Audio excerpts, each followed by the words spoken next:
I first became really interested in the area of how reliable hair strand testing is when I was instructed on a case where my client swore blind he had not used crack cocaine.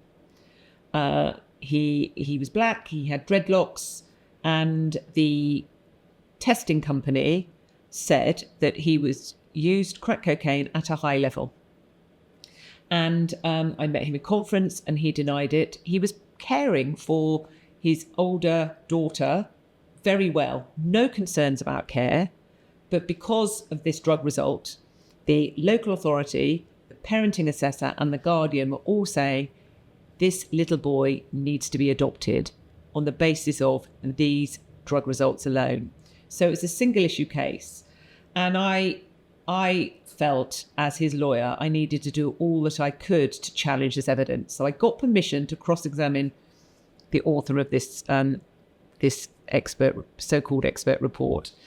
And I started reading the research and drilling down into the research. And I found so many papers that indicated to me that hair strand testing, there was a racial bias, racist, that there were a number of factors that could explain why this substance that was found in his hair was a result of something as innocent as heat treatment rather than as a result of him smoking crack cocaine.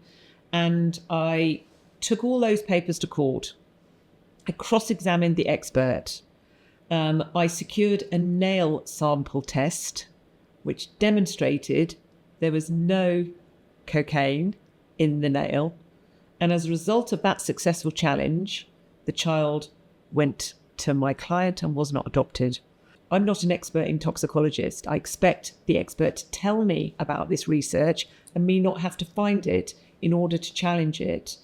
It started making me quite worried about miscarriages of justice up and down the country where people might not be prepared to go down the rabbit hole I went down, 2 days of reading scientific papers about this evidence, that we really needed to be getting the message out there about how to challenge this evidence and how reliable it really is. If we take cannabis, for example, testing hair samples for cannabis users, known cannabis users, declared regular users of cannabis, around 60 to 65% of samples that get tested in these regular users of cannabis would be reported presently by applying the cutoff as negative or not detected.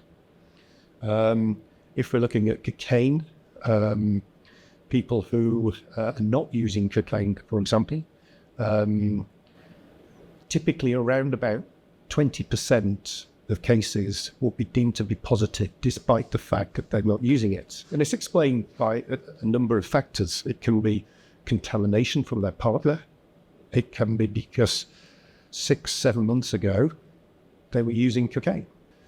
But for 2, 3, 4, 5 months after cessation of using cocaine, by applying a threshold because the levels were so high when they were using, they will be deemed to be positive, despite no use of cocaine at all. And there are numerous factors because of this complex biology of the hair that will end up in accusing somebody of using heroin, using cocaine, using amphetamine, when they simply haven't during that particular period.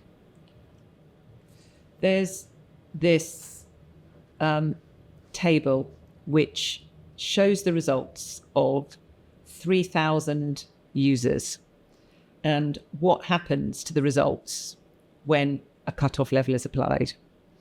And you only need to see this to really question when a sample study of 3,000 shows that 18% of people will be found to have used cocaine, positive for cocaine, when they haven't. Just that statistic alone is enough to show why cutoff levels are dangerous. Because when you're talking about whether a parent is safe to care for a child and the use of drugs means that they're not safe, 18% of that cohort are wrongly accused of using drugs and lying about it because they're saying, I'm not using cocaine, and they're right about that, but the results say something differently because of the flawed way of analysing the drugs found in their hair, you need nothing else. I mean, that is compelling evidence to show that cut-off levels are dangerous and lead to miscarriages of justice. In this particular instance, when we tested a nail, there was no evidence going back almost 13 months with a large toenail, and yet levels suggested from the hairstyle test would suggest this person was a very chronic user of that particular compound.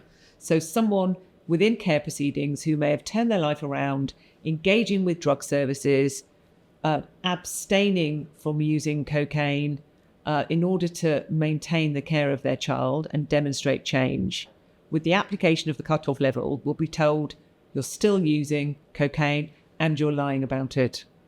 For example, if you're using hair straighteners and you're moving hair up and down the shaft, or if you're taking cannabis, for example, because cannabis is incorporated into the hair in a different way from many other drugs. The segment that you test doesn't bear much resemblance to the amount of cannabis use that occurred during that period that piece of hair you think represents.